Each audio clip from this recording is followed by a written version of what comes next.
The Big Bets on Campus podcast. All right, here we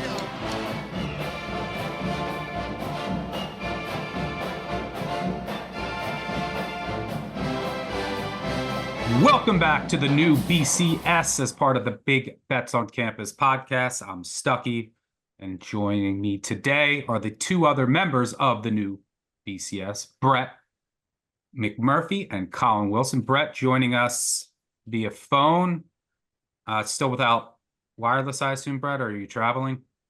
Yeah, no, still no wireless. So Thursday, supposedly the whole city is supposed to be back up, but we'll see. Still like a third of the people don't have power.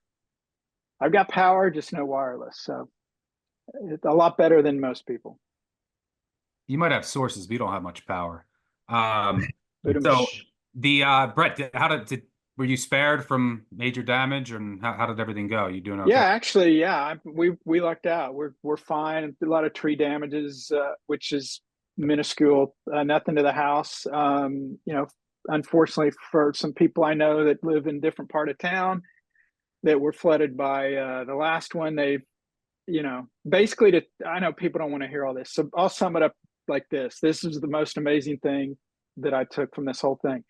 In the 24-hour period when Milton hit Tampa received more rain in that 24 hours than the record rainfall for 1 month in the history of the city.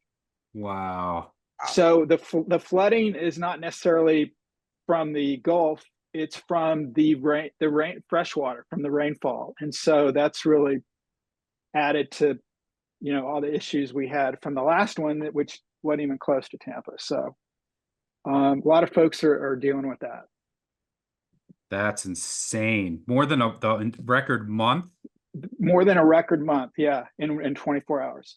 What is this? I mean, at a high level, what's the scene like? Because before Hurricane Milton hit, everybody had already stacked like trash and things that got washed away by the previous. Like it had to be 12 feet high. People had stacked the curbs. Like, I just can't imagine that got hit. It was probably all over the place now.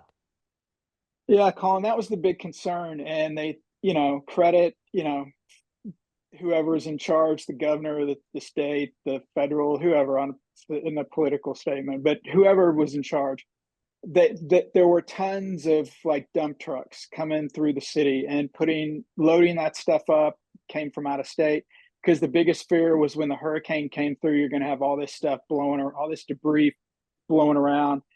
They were able to reduce that significantly, but now you drive through neighborhoods, you drive through streets, and there's just stacks and stacks of trees that were blown down and by the side of the road. And I told my wife and daughter, I said, I'd be shocked if it all gets cleared for another couple months, because like literally everybody's yard is stacked, like 6 feet high with just trees that were broken. So that's been the main thing. So hopefully that was the last one, but it's been a crazy time. The worst part was, not having a first world problems, not having a TV on Saturday. There's all these monster games, and I'm trying to watch, through my cell on my phone, and laptop. So not quite the same experience. But yeah, just incredible day of college football, obviously, on Saturday.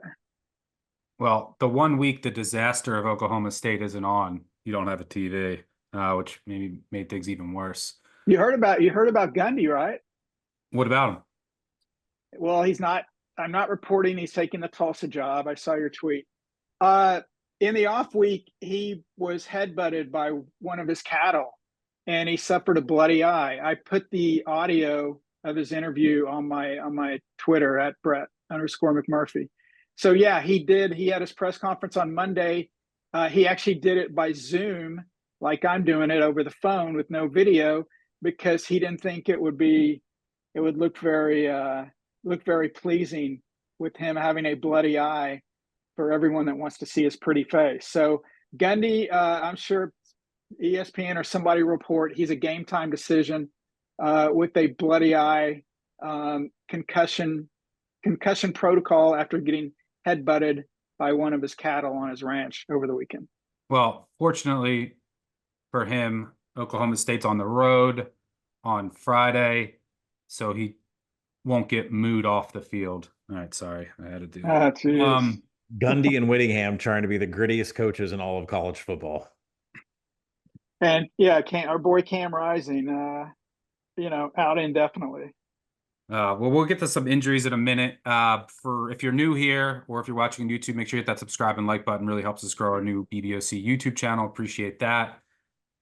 We kind of meet early every week, talk some high level college football general topics, some futures, get a little trivia in there, and then at the end of the show, we'll have a quick excerpt from Colin's weekly conversation with Johnny Manziel. But Brett, you alluded to it, and by the way, I'm glad to hear that you were spared from any serious damage and you're doing okay. Thoughts are with everyone down south dealing with all the aftermath of the storms. But the Saturday, a lot of hype. After the Saturday before, it didn't have a lot of hype and exceeded expectations. Was a little concerned. I was like, is this Saturday not going to live up to all the hype? Are we going to get disappointed? Sure didn't.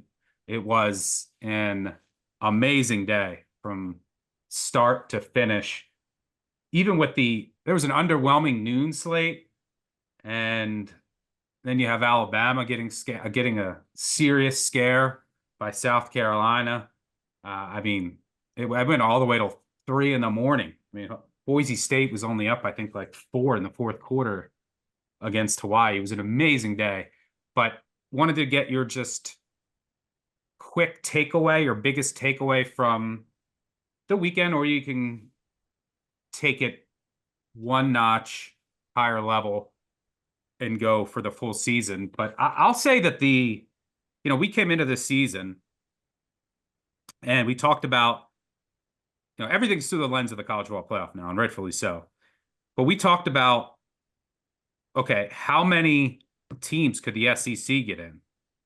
Could it be 5 of the 12 spots? And I think, Brett, I don't know, I'll ask you about this after I finish my thoughts, but I think like in the future, the SEC and Big Ten want to contractually guarantee like 4 spots each. But we thought maybe the SEC can get 5 teams in. Well, I mean, Alabama has not looked the part. They do have a win over Georgia in their pocket, but they also have a loss against Vanderbilt. Tennessee has not looked the part. They easily could have lost to Florida on Saturday. And then like Ole Miss already has 2 losses, has not looked the part. Missouri certainly hasn't looked the part. So all of these teams, Oklahoma with all their injuries and their schedule. I mean, who are you? LSU has a loss to USC. I think they lose this weekend to Arkansas. So, I mean, Texas A&M has been that one surprise team. Texas has been good. Even Georgia. I mean, Georgia has a loss to Alabama, and they still have, starting with this weekend, they're underdogs on the road. I mean, could we be so my biggest takeaway is that the SEC is not as strong from top to bottom, especially at the top. After the very top, it's down, and that's going to open up some, because I don't think we're getting any more than 3 in the Big Ten as we originally thought. So, I thought maybe, okay, 5 SEC, 3 Big Ten, you get your ACC, your Big 12, your group of 5, and then one other team. There might be 2 to 3 spots that I didn't think would be available from non-SEC teams when it's all said and done. Because you look at how SEC underdogs have performed, I don't think that they're done cashing at the window. I think we're going to have more chaos, more cannibalization. So does that open the window for another ACC team? Does it maybe even open up the window for a second Big 12 team, which we didn't think was possible? But if Iowa State keeps winning, if BYU keeps winning, this thing is a lot more wide open than I thought the SEC and Big Ten Invitational was going to be. Brett, curious to get your thoughts there Was I hearing that right or reading that right earlier? Like the SEC and Big Ten, I think in the future when I can contractually guarantee like 4 spots each. Yeah, well, that's something that's kind of they're kind of floating out there. It's not official. It hasn't officially been proposed behind the scenes. Yeah, they basically want 4 automatic bids for the Big Ten and the SEC. Now, Greg Sankey, the SEC commissioner, says, I've never asked for that. He hasn't, because Tony Batti's the one doing the asking. Ultimately, that as far as the college football playoff going forward in 2026, we don't know what it's going to look like. It won't be decided until after this season. They want to see what the committee does. I mean, heck, there's even talk about, getting rid of the selection committee. Imagine that, going back to some kind of rating system, which Wow. I don't want to go totally off track here, but I argue, and Tom Luganbill, who I worked with at ESPN, is the first person who said this, and I agree with him 1,000%. The problem with the BCS was not the computers. The problem with the BCS was you only had 2 teams in the playoff. If we would have had 4 teams with the BCS, I think you guys have seen the same information. If the BCS computers basically would have given us the same exact playoff field every single year, except last year when Florida State didn't make it. So, yeah, they're trying to get 4 each. We won't know till after this year. And Stuck, I agree with you. I mean, the ACC, unless something, drastically bad happens, I think Miami and Clemson should be in a good spot. Notre Dame, if they still, a lot of people are counting them out, but they went out, they're going to be in there. I agree about Iowa State and BYU. I just think with that league, it's going to be impossible for the Big 12 to get to. Some people are projecting that, Boise State, if they run the table, that they may actually get a top 4 seed because they would be ranked higher than the Big 12 champ. I'm still projecting Army. I'm pulling for the Black Knights to go 12-0. But yeah, I agree with you. I don't think the SEC is going to get 5, and they could struggle to get 4. What if Georgia loses to Texas? What if they lose to Tennessee? I guess that would vault Tennessee, but that's why before the year I said I thought there would be no power conference champs with fewer than 2 losses. That's a lot of stuff has to happen for that to get there. But I believe that there's not, and this is really in a hot take, I don't believe we're going to have any undefeated teams for any of the Power 5 conference champs. Somebody's going to lose a game. Oregon's going to lose to somebody somehow, some way. I just think, attrition, we're going to talk injuries in a little bit. All of these, we're playing more high-profile games. Starters are playing deeper into these games. So in theory, they're playing more plays. And the rosters didn't increase. Still got the same number of players, and I think that's gonna impact these guys. And yeah, man, think about a 12-team playoff without like Alabama or without Georgia. Oh my God. Sign of the apocalypse. I think, I mean, there's just the chaos is way, way higher than I thought it was going to be. I also think that there's part of this, and I think you could see this late in the year. Colin, we talked about this a lot. You might not have the same level or sense of urgency for every game if you're one of these top-notch teams, right? Say right. Texas is undefeated and locked into the SEC championship game. They play Texas A&M in the finale, who could be playing for a playoff spot. Does Texas have the same level of motivation as it would in the past? I don't think so. I even think like on a game-to-game basis, it might not be, you just might not have that same level or sense of urgency on a game-by-game basis. Would you agree there? Absolutely, I agree, because people do not want to say that these are professional athletes like the NFL. They are professional athletes. They are paid athletes. Gundy has come out and said they are paid athletes. Ollie Gordon's going to play. He's a paid athlete. These players are being treated like that, especially when it comes to suspensions. The suspensions are so down. Like, we don't have to track that anymore. You only get suspended if you're targeting. So what happens in the NFL, in a league that's had professional players forever? What happens in what used to be week 17, now week 18? What's happening, Stuck? They sit down. Why in the world? I mean, I talked about this. I heard the word load management at Big 12 Media Days. I thought, oh my gosh, how did the word, just an NBA word, how did that get dropped here in college football? But you go and you think about that game. That's not the only one on the books. I mean, there are a lot of games out there that weekend of Thanksgiving, and it's just tank watch. I mean, I don't even know how we're going to do a pod when we're going to have 20 teams on tank watch. And you don't think that they're all going to tank, but some coach out there is going to expose himself for being on tank watch. I don't know which ones, but they're going to be out there. And I think the last thing I'll say is everybody's eyes should be open to the fact that Ole Miss has 2 losses, right? I mean, when you pay for this kind of roster and you got 2 losses in the SEC standings, I don't even know. I'm looking at their odds right now. How are they plus 150 to make the playoff? You got to win out. The odds should be higher. But this opens up the fact that other 2-loss teams are going to be able to get in the playoff. And who am I talking about? Iowa State and a team nobody wants me to keep repeating, SMU. I know strength of schedules are soft for SMU. I know that.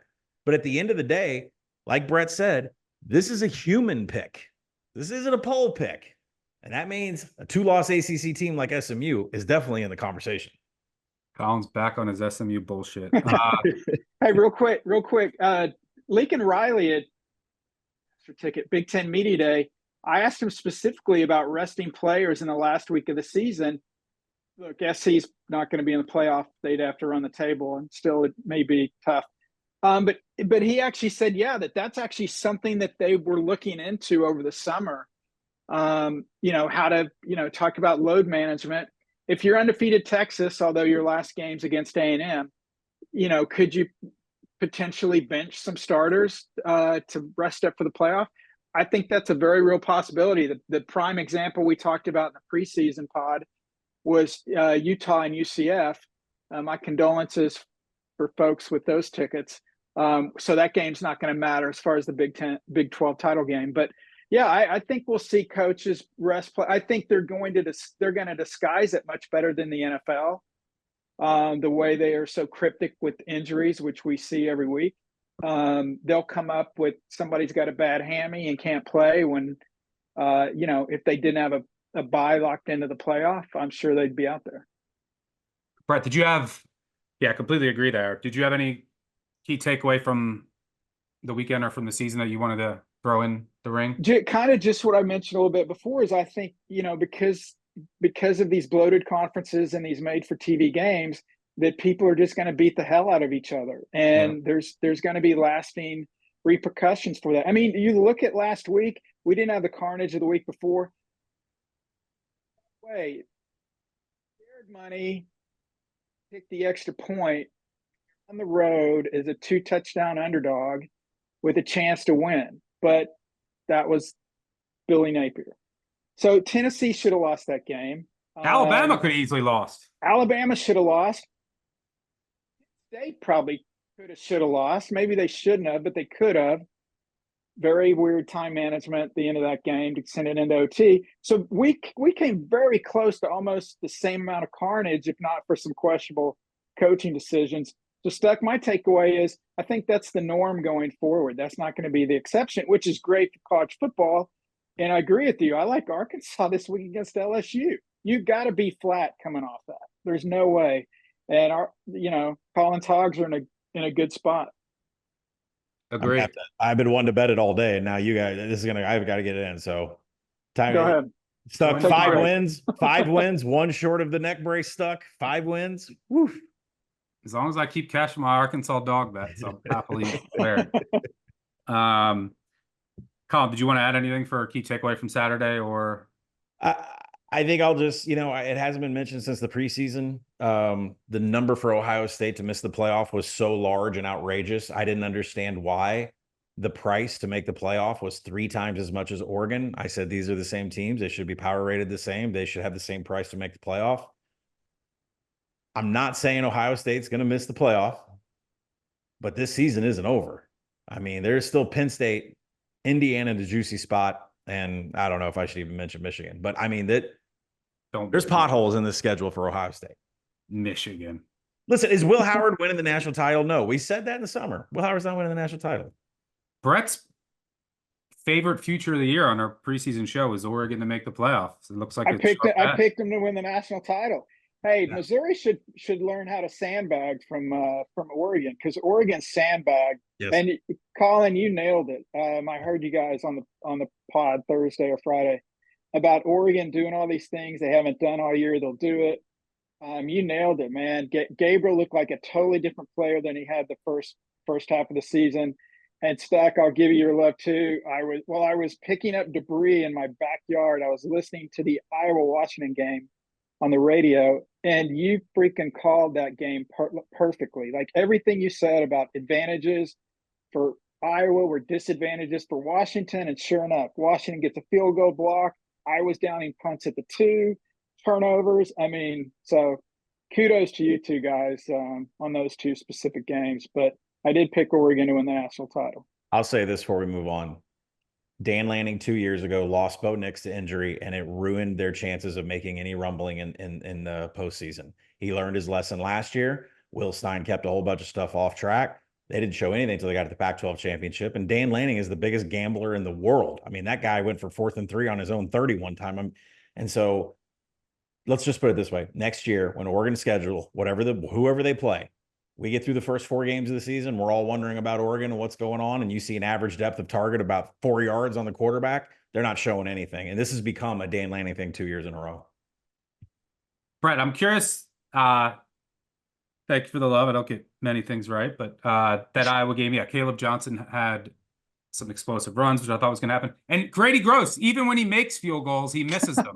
So I'm curious to see. You were listening on the radio. What were they saying on there? What broadcast were you listening to? Well, it was actually the Iowa one, but it was,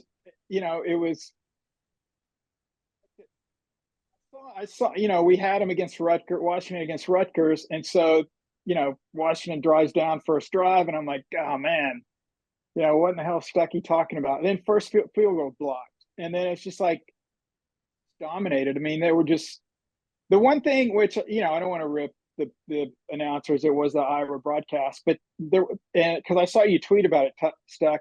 It was when Iowa fumbled near their goal line. The radio broadcasters thought that was 4th down. Said, "Oh, the ball's turned over." We're like, "Well, wait, here comes Iowa's field goal unit." So that was, confusing listening on the radio. But they were, Iowa was pretty pumped up. At a certain point, it was, it was a seal clubbing. But early on, a lot of back and forth, and they were fearful of Washington. But yeah, what you laid out in the pod, man. I mean, it's like you already had the results from the next day's paper.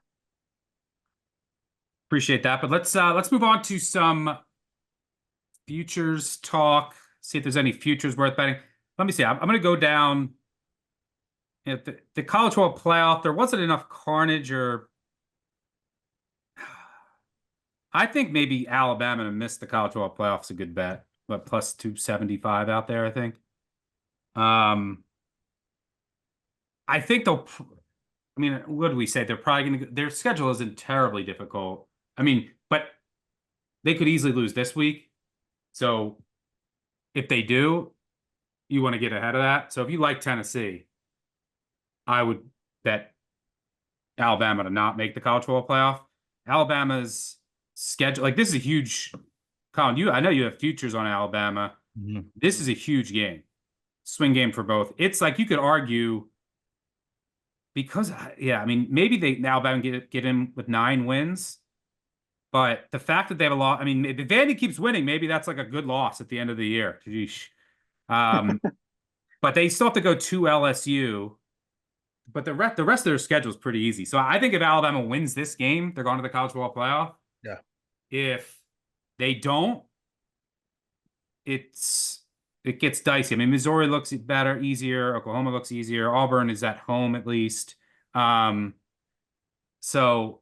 yeah, I don't know. There might be some value there. But going down the conferences, ACC, Clemson's now the favorite, which I've been saying they should be. They're close with Miami. And then Collins, SMU, Mustangs are third at around 5-1. Big Ten, Penn State has come down a bit after that Ohio State loss. Agree with that movement. Big 12, Iowa State, plus 170 now. favorites by far. Kansas State now second, BYU third, followed by Texas Tech. Go ahead. Again, what were we going to say? A very favorable schedule for Iowa State down the stretch. I mean, you and I have our opinions about BYU and Arizona State at the top of this Big 12, but this is Iowa State, who will be head-to-head with Texas Tech. Texas Tech will come off a bye. I think Texas Tech will be on like double road travel to Ames, and Iowa State will be off a bye.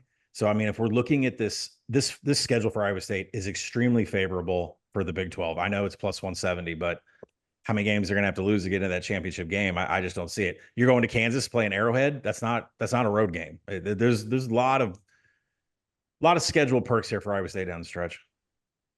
Yep. SEC. I don't really see anything there. I mean, if you want to get in on, let's see, the Texas schedule. Well, you got to hold, right? I mean, there's this history of hangover, and I haven't wrote it up. I haven't looked at it. I assume I'm going to be on Georgia. Just the hangover effect over a field goal. What'd you say? Georgia to win the SEC now, like, because they have a head-to-head win over Texas. Yeah, and they get this win. I mean, their schedule's still. Let's see, they're at Ole Miss, they're home against Tennessee. But I think that if they beat Texas, they're probably going to the SEC championship. 5-1. So that's something that would interest me. Mm-hmm. Stuck, of all the ones you mentioned, look at A&M's schedule. They have to be in the title game. They're going to be one loss max against Texas. Unless that's a head-to-head tiebreaker to get in. Yeah, you might be right. Unless they lose to LSU at home, South Carolina, who knows? They're Jekyll and Hyde. Auburn's a dumpster fire. My apologies to dumpster fires. And then you have Texas at the end of the year. I think if my prediction is I have Texas A&M futures. My prediction is they will trip up once before Texas. And then their playoff and potential SEC championship chances come down to the Texas game. That's my prediction. They either fall at South Carolina or at Auburn. I mean, that Auburn game, that's a brutal spot. Like week before Texas, if you're still in it. And, the South Carolina game, going to South Carolina, that comes after LSU, the LSU game. If you win that, you're still undefeated. So I think they drop one of those. And then their season comes down to the Texas game. And that could decide who goes to the SEC as well. So, yeah, maybe not sure I'll jump into Georgia yet. Probably just have a bet on them this weekend. But I'm not seeing much this week for futures. Penn State and Clemson in prior weeks. And, last week I talked about Utah, Northern Illinois. I'm glad I got in on Northern Illinois when I did. They're down to like 4-1 now. I got a conference. Yeah, what do you got, Colin? There's a conference that definitely needs a team worth consideration. If you go over to the Mountain West and you look and see who's defeated, of course it's Boise State and UNLV. They're going to play each other next weekend, I believe, on a Friday night, and somebody's got to lose. If you go and look at the remaining strength of schedule of everybody inside the Mountain West, and remember, keep this in mind, there's only 7 conference games. It is much easier to project this conference than anybody else because there's only 7 games. The easiest strength of schedule of any team in the Mountain West remaining is Colorado State. Colorado State. I was hoping you were going to say that. 18-1. So I'm pondering it and might get hit here before I get off the air, but easy 111th remaining strength of schedule. 42-1 right now on FanDuel. Pause the podcast. It's 42-1 on FanDuel. It's going. It was live bet. The new BCS turned into live bet futures every Monday night. Fortunately, this doesn't post till Tuesday. Yeah. Let me see. I tweeted about this on Saturday. I said, where's my exact tweet? I took a picture of the TV. Rams live for Mountain West. Mm-hmm. Here's their schedule. At Air Force, home against New Mexico, at Nevada, home against Wyoming, at Fresno, home against Utah State. Jokes. It looks like maybe a coin flip game against Nevada. I mean, it's pretty smooth sailing. Yeah. I mean, this is and their run D is much better than the pass D, which is important against Nevada. And by the way, Nevada won. Yeah. What's our Torrey Horton status? I think, that's key. He was trying to come back in, but then he had to go out. They obviously need him. Without him, I mean, he's so important to the team. By the way, another nice call with you guys. Nevada outright over Oregon State. Yeah. By the way, in that game, Brett, Brendan Lewis, this is something for trivia you'll have to look up for a future episode. The quarterback for Nevada, Brendan Lewis, he led his team in rushing, receiving, and passing and in a win. I mean, that probably happens in like a MAC game where a team scores like no points, but I don't know how many times that's happened in a win. Shocking. They only threw it like 10 times for 18 yards. He had one catch from the backup quarterback for 18 yards. So I'm not sure how many times that has happened. But Norvell said no real update on Horton yet. Unsure of his status for Air Force game. So not sure. But he did. The fact that he did try to come back in does give me some hope. All right. Brett, do you have any futures or anything you want to talk about?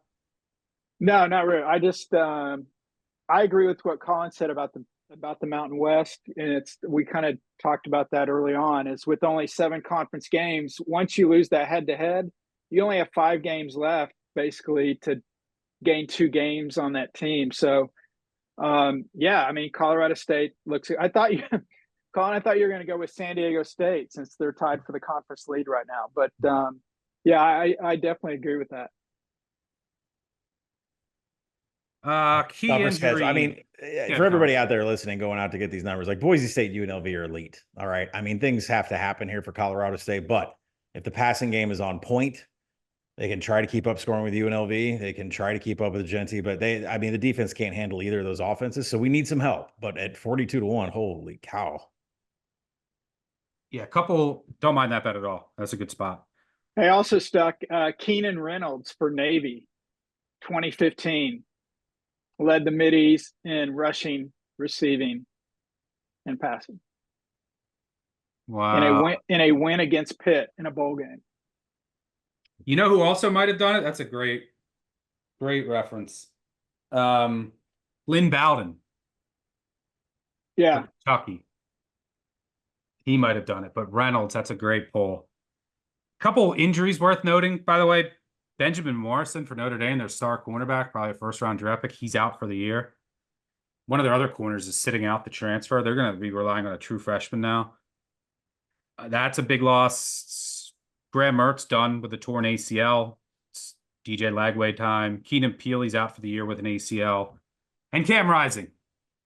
He is now benched. I've been told further notice. Who knows? McMurphy tweeted this out, and maybe he comes back for an 8th year. Please make it stop. Please. I can't do another year of this. Yeah, he said before the season he thought 7 would be who knows, man.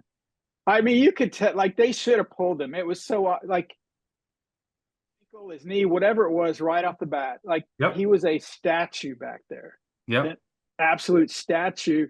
And they still have the offensive pass interference on the 4th down touchdown. They still had a chance to pull that thing out. But props to Kenny Dillingham and the Devils. Nice season for them. Somebody said he said this. I couldn't find the video. He said that he referenced that they went over the win total after the game. I think he said something in his presser about it. Let me see. Yeah, in the post game press conference, I couldn't find the video though, but he addressed it also.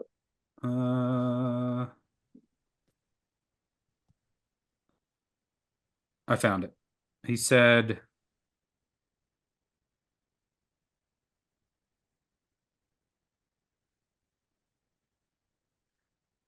He said, well, I'm assuming a lot of Arizona State fans, I'll send it to you. He said, assuming a lot of Arizona State fans went or close to Vegas and won money on our over, he said, take all that money and put it back into the collective. There you go. New college football world. That's before we get to quick weekday games. And by the way, some of the teams I might be betting this week or already have, I might be getting threats. I'm betting against some teams that have been cash cows. You're not going to like one of my weekday bets that I have. So I might be getting threats like we talked about on Sunday, reminiscent of the caller who threatened my life if I ever bet UConn again. But let's get to the Sources Stumper if Brett has one. Yeah. Okay, perfect. What do you got? Okay. Sources Stumper, America's favorite game show. Stucky, you're up 15-9. Okay, this week. There are 41 states with FBS programs. You only have one program in the state, so they're not included. So there's 32 states with multiple FBS programs, okay? Looking for what 3 states have the best winning percentage for their football programs in their state through games of last week, only for this year. God. First, we'll go with the top 3, and we'll go with the bottom 3. You with me? The total winning percentage, number of wins, but total winning percentage state. 3 Okay. and bottom 3. All right. So we have 32 states with multiple FBS programs. We want the top 3 in winning percentage, and then we'll do bottom. Right. Okay. Colin, you lead off since you're still trailing. Massachusetts. No, they have UMass. I'm going to say Boston College too. I don't know. I'm going to say this is kind of a sneaky one, but I'm going to go New York because Syracuse, Buffalo, and then Army. Army, you're right. They were tied for first. Where are we? 83.3% winning percentage. Wait, we can pick the winners and losers, right, Brett? I was picking a loser when I said UMass, or I said Massachusetts, right? We can pick the top or top 4. We're doing top 3. Okay. Okay, I'm sorry. I'm sorry. I went bottom 3 with UMass. That when Boston. So I'll give you that. They're the 3rd worst. Okay, so I got one right. Yes, yeah. But now we want the next 2 highest, then we'll do the lowest. Okay. All right. I'll stick to the good ones. Okay. New York is on that list. New York is tied for first.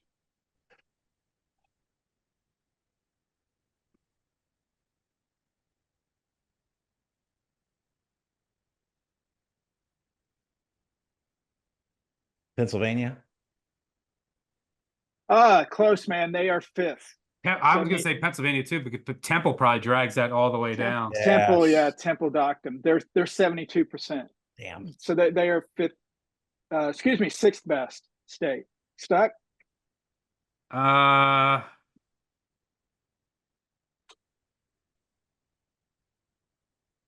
mean, I know they just lost this weekend, but still got to be up there, and there's only 2. So Oregon?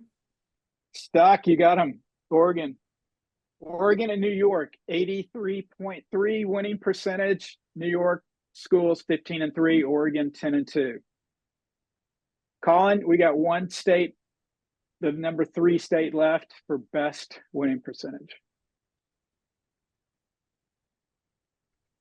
Yeah, it's one state I can think of as many winners as losers.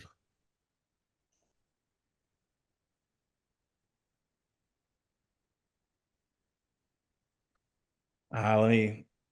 If you both don't get it, I will give you a hint after Stuck's go. I want to say the state of South Carolina. No, they are neither in the top 6 or bottom 6. So they're somewhere in the middle. I figured South Carolina would get there. Stuck.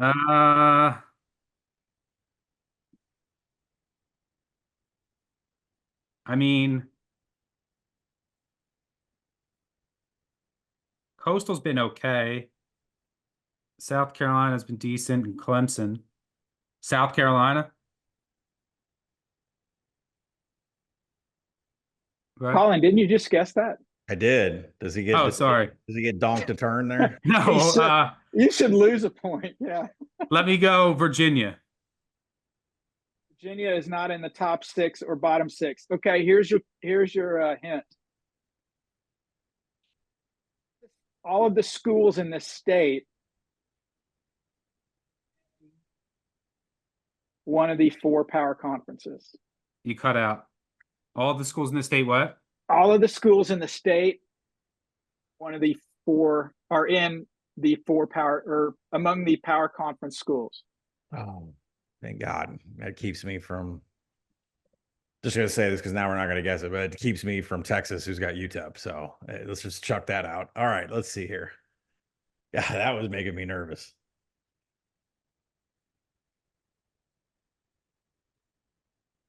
No. Yes. Yes. I will go Iowa. You're correct, Iowa. Damn. I was going to go Arizona. 75%. I mean, if he wouldn't have given the hit, I mean, that. How far off is Arizona from Iowa? Arizona, we got to do the worst ones, and then I'll tell you. I will give you. I'll give you the top 6. So, New York and Oregon tied for first. Iowa's third. Maryland fourth, 72.7%. Louisiana, 2.4%, and Pennsylvania sixth at 72.2. Stuck, it's your turn. We're looking for. We already have Massachusetts. It's one of the 3 worst. We're looking for the 2 worst states. Stuck, you're up. I mean, Ole Miss took another loss. Mississippi State stinks. Southern Miss stinks. So how about Mississippi? Mississippi is the second worst. Nice call. 36.8%. Yeah, Southern. That is worse. Yep. That was right up there for me. By the way, I gave this source of stumper question to Matt Mitchell. He actually did very well, but he actually the state that you guys have not named yet. He actually, you cut out there. What'd you say? I gave the question to Matt Mitchell, and he actually got most of them, but he missed the one state that you guys still have to get.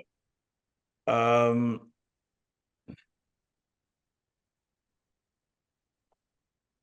have a feeling this is wrong. Let's go New Mexico. You're right. Yes. Wow. 3 and 9, 25%. I forgot about that. I was going to go North Carolina. Yeah. They're the worst. But I was like, there's only 2 colleges, right? I was like, sit there, wait a minute here. I know. So, yeah, the worst 8 deep on this one. The worst 8, New Mexico, Massachusetts. Alabama is the 4th worst state. Yeah. Colorado is 5th. Ohio is 6th. Mm-hmm. Schools in the MAC. Tied for 7th. California and Florida. Yeah, Troy. 45% for those 2. 3-3 was tied. 3-3. Nothing gained, nothing lost. So 18 to 12. All right, Colin, good efforts the last few weeks. That was a good one, Brett. Thank you for bringing it even without wireless. So sum up, yeah, New York, Oregon, Iowa, your top 3, UMass, Mississippi, and New Mexico, your bottom 3 states, among those who have multiple FBS programs in overall winning percentage through last week. All right, quick one for the road. One more for the road. All right, we have 7 midweek games across Conference USA and the ACC. Brett, I know you've been cutting out, so I'll ask Colin after I share mine. I'll eat them up, Cats, baby. Yep. I'm going to be on them in some form or fashion. They're going to eat up this Western. Talk about eating up. They're going to eat up this Western Kentucky defense. And the ACC, I'm ready to get calls. I'm ready to be hurt. I'm finally betting Florida State for the first time this year against Duke. Florida State off a bye. They're going more youth movement on the offense. I think they're going to be a little inspired. They have the better defense. Duke has played nobody still. They lost to Georgia Tech. The rest of their schedule has been an absolute joke. I don't think that they should be favored by more than a field goal here. In fact, I have this around 1. So give me Florida State, Norvell, the Noles. I know Colin tried you out early in the season. It's my turn now. I'm ready to be hurt. I'm ready to get threats. I'm going with the Noles. Colin, do you like anything weekday? You're not the one that has a playoff bracket with the Florida State's name on it. I've got to own that shit for the rest of the year. Yeah, I'm going to join you on Eat 'em Up Cats. That opened up at a pick at FanDuel. I couldn't believe it. I'm so mad I missed that, and I missed Michigan, which just got out to 3. Yeah, talked about that. I make Sam Houston -5. Western Kentucky's defense has been so bad. Sam Houston State's going to be able to take advantage of things, and then there's a whole havoc perspective here that Sam Houston's going to dominate. Plus, they're off a bye. Western Kentucky is not. Moving on, staying in some of our Conference USA action. I'm not sure at what point I would ever buy UTEP, Florida International, and Keontae Jenkins. When Keontae Jenkins is not, there's not turnovers or he's not laying flat on the turf. They're decent. They're good. Rush explosives is the name of the game for the Panthers. That is a serious problem for UTEP. I think the problem right now is that I make it about 7.5 stuck. This thing has just flew up to 6.5, 7. So I would say last buy, 6.5, 7 would be last I buy, but I'm Florida International all the way. Brett, we playing Oklahoma State now? It's at 10. I think I might have to. Yeah, look, Oklahoma State won't announce it till their Friday, but yeah, Alan Bowman, I'd be shocked if he starts. I think they'll go with Rangel, maybe even Flores. He's been practicing this week. This is circle the wagon spot for the Pokes. BYU coming off big noon kickoff. They've been very fortunate. We've talked about it. I like Oklahoma State getting double digits on Friday night. You're not. Are we getting involved in this stuff? We can't back BYU, right? I mean, no. Are we getting? I think I'm going to play Oklahoma State. I want to get a little more. I mean, at 10, I think I have to. I can't get anywhere close to this number. Brett, is the freshman been practicing at all? For Gundy for Oklahoma State? He said he's been practicing this week. Yeah. Okay. Yeah, he's practicing. Gundy said they won't name a quarterback until Thursday at the earliest, but from what I'm being told, it's not going to be Bowman. It's 2025, Gundy. Get him out there. You don't think they quit, right, Brett? I don't know. I don't have any direct knowledge that they have. Certainly their hasn't looked great, but I think part of that, you've mentioned it before, a lot of injuries on defense. And I don't know what in the world's going on with the offensive line. I didn't expect I knew Gordon wouldn't match last year, but I didn't think there'd be this much drop off production wise on the offense. Yep. But your gut says that they won't quit on Gundy? No, I don't think so. Because the way he treats them and stuff, he's totally changed in the last 5 years or so. So I don't see an issue like that. People I've talked to, everyone's been engaged at practice, and you're not getting that vibe. I would tell you if you got that vibe. Now, that doesn't mean they're going to go out there and pull off the upset, but I'm not getting the vibe that they have quit and thrown it in. Okay.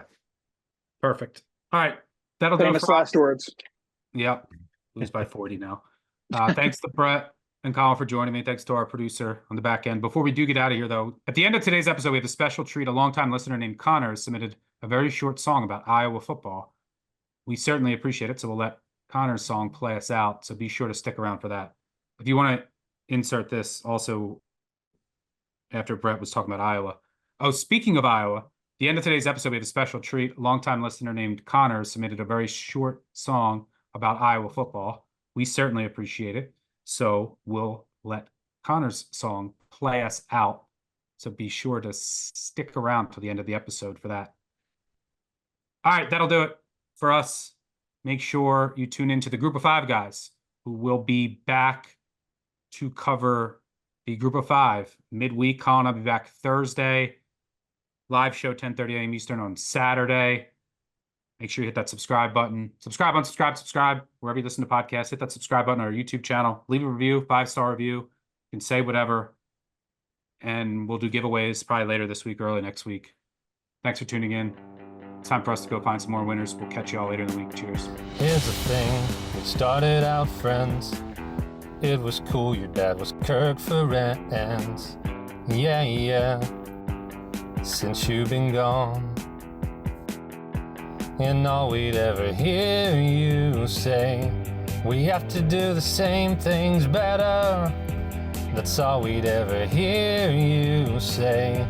But since you've been gone, we scored 40 for the first time. Them Leicester's a bomb, yeah.